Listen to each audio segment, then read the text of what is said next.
Morning everyone, how are you all? Fine, okay. आज के class में हम लोग स्टार्ट करने वाले हैं principles of scientific management. Previous class में हम लोग साइंटिफिक मैनेजमेंट का मीनिंग कंप्लीट किया है, थोड़ा बहुत नॉलेज हम लोग को ऑलरेडी हो चुका है। ये जो पॉइंट्स आप स्क्रीन में देख रहे हैं ये सारा है प्रिंसिपल्स ऑफ साइंटिफिक मैनेजमेंट, जिसको वन बाय वन हम लोग डिस्कस करेंगे। So first one is science is not rule of thumb. इसका मतलब क्या होता है, इसको समझने से पहले पहले ये जानते हैं कि रूल ऑफ थंब एग्जैक्टली होता क्या है। रूल ऑफ थंब का मतलब होता है यूजिंग ऑफ ट्रेडिशनल मेथड और the method which was decided by the managers on the basis of his past experience. जो ट्रेडिशनल मेथड को हमेशा प्रेजेंट सिचुएशन में यूज किया जाता है उसको बोला जाता है रूल ऑफ थंब। और क्या, जब मैनेजर्स कोई सिचुएशन को हैंडल करने के लिए उनका पास्ट एक्सपीरियंस को फॉलो करते हैं, पास्ट एक्सपीरियंस के बेसिस में वही प्लान को यूज करते हैं प्रेजेंट सिचुएशन में, तो उसको बोला जाता है rule of thumb.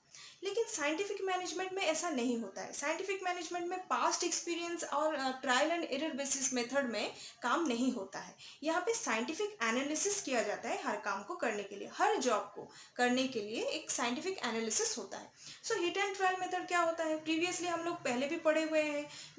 Current environment को हैंडल करने के लिए मैनेजर्स का पास्ट एक्सपीरियंस जरूरी होता है, साथ में हिट एंड ट्रायल मेथड होता है। कोई सी पर्टिकुलर सिचुएशन में कोई प्लान को इम्प्लीमेंट किया जाता है, अगर वो काम में आ गया, अगर वो सही बैठ गया तो फिर ठीक, अगर नहीं बैठता है तो कोई नया प्लान को इम्प्लीमेंट किया जाता है। ये होता है हिट एंड ट्रायल मेथड। लेकिन साइंटिफिक मैनेजमेंट में ऐसा नहीं होता है। साइंटिफिक मैनेजमेंट में कोई भी काम हो एक साइंटिफिक एनालिसिस होता है। There must be thinking before doing something. इसका मतलब कोई भी काम करने से पहले प्रीवियसली प्लानिंग होता है, एक प्रॉपर थिंकिंग प्रोसेस रहता है।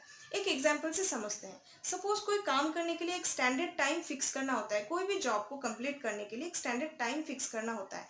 उस टाइम को फिक्स करने के लिए कभी भी पास्ट एक्सपीरियंस को बेसिस में नहीं लेना चाहिए। हमेशा एक प्रॉपर टाइम स्टडी करना चाहिए। एक पर्टिकुलर सिचुएशन में, करंट सिचुएशन में एक टाइम स्टडी करना चाहिए, उसके बाद टाइमिंग सेट करना चाहिए, एक स्टैंडर्ड मेंटेन करना चाहिए। तो ये होता है science is not a rule of thumb.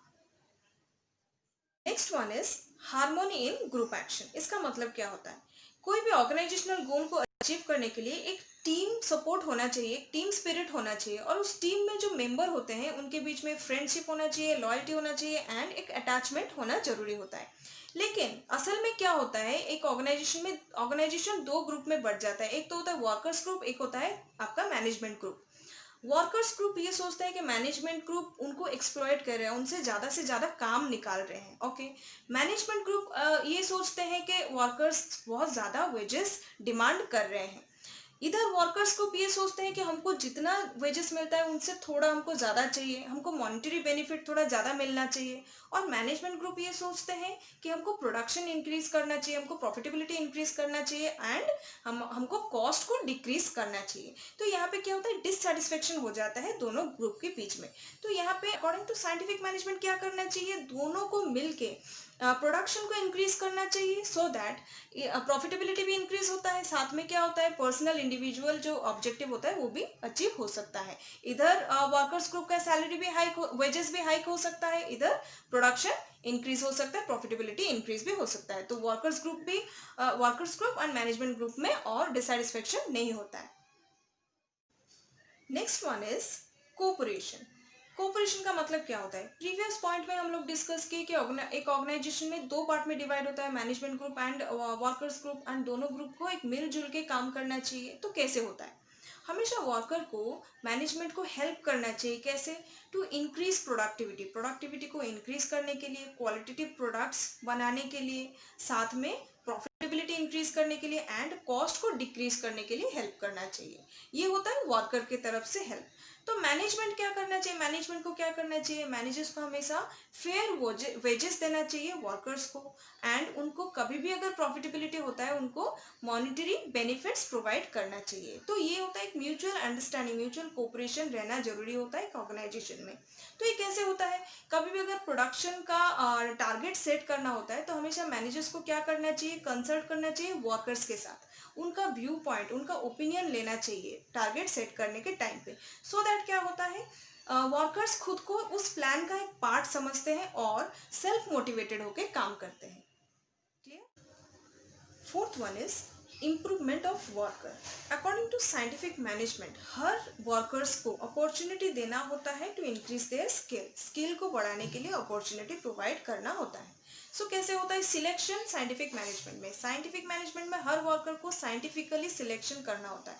तो ये साइंटिफिकली सिलेक्शन कैसे होता है? इसका मतलब होता है कोई भी सिलेक्शन से पहले मैनेजमेंट को प्रीवियसली फाइंड आउट करना होता है physical, educational and psychological requirement क्या होता है हर जॉब के लिए।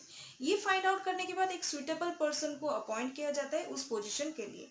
इससे क्या बेनिफिट होता है? इससे ये बेनिफिट होता है साइंटिफिकली सिलेक्शन से एक अप्रोप्रिएट पर्सन उस जगह पे आता है जिससे ट्रेनिंग का एक्सपेंसेस कम होता है और एफिशिएंसी इंक्रीज होता है। अगर सिलेक्शन प्रोसेस में हम लोग थोड़ा सा भी इधर उधर करते हैं, प्रॉपरली अटेंशन नहीं देते हैं, तो हम लोग का ट्रेनिंग का जो एक्सपेंसेस होता है वो बढ़ जाता है। तो ये क्या होता है, एक हेवी एक्सपेंसेस पड़ जाता है मैनेजमेंट के लिए।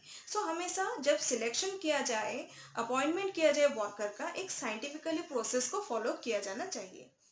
Last point is maximum output. ये जो पॉइंट है किसी किसी बुक में मेंशन किया हुआ है, किसी किसी बुक में नहीं है, लेकिन क्योंकि ये पॉइंट मुझे मिला इसको स्किप नहीं करते, इसको समझ लेते हैं। सो हर ऑर्गेनाइजेशन का जो अल्टीमेट गोल होता है वो होता है maximise profit. So profit maximisation कैसे होता है? एक तो होता है इंक्रीज करके आउटपुट, एक होता है कॉस्ट ऑफ प्रोडक्शन को डिक्रीज करके। लेकिन ये दोनों चीज तभी हो सकता है जब मैनेजमेंट एंड वर्कर्स दोनों ही रिस्पॉन्सिबिलिटी लें। दोनों अपना रिस्पॉन्सिबिलिटी अगर बहुत अच्छे से निभाए तभी एक प्रॉफिटेबिलिटी इंक्रीज हो सकता है। प्रॉफिटेबिलिटी इंक्रीज होने से होता क्या है, एक ऑर्गेनाइजेशन के लिए प्रॉफिट इंक्रीज होता है और वर्कर्स की तरफ क्या होता है, उनका वेजेस हाइक होता है और उनको बोनस भी मिलता है। सो ये बेनिफिट दोनों के लिए होता है, मैनेजमेंट के लिए भी होता है एंड वर्कर के लिए भी होता है। लेकिन इसके लिए क्या करना पड़ता है? इसके लिए मैनेजमेंट को प्रोवाइड करना होता है मटेरियल, टूल्स प्रोवाइड करना होता है एंड एक प्रॉपर वर्किंग कंडीशन प्रोवाइड करना होता है जहाँ पे वर्कर्स अच्छे से काम कर सके। ओके, सो ये कुछ पॉइंट्स था जिसमें हम लोग डिस्कस किए principles of scientific management. Scientific management का प्रिंसिपल हम लोग डिस्कस किए। सो आज यहाँ पे हम लोग अपना टॉपिक क्लोज करते हैं। नेक्स्ट क्लास हम लोग एक नया टॉपिक के साथ आएंगे। Till then, thank you so much, have a nice day.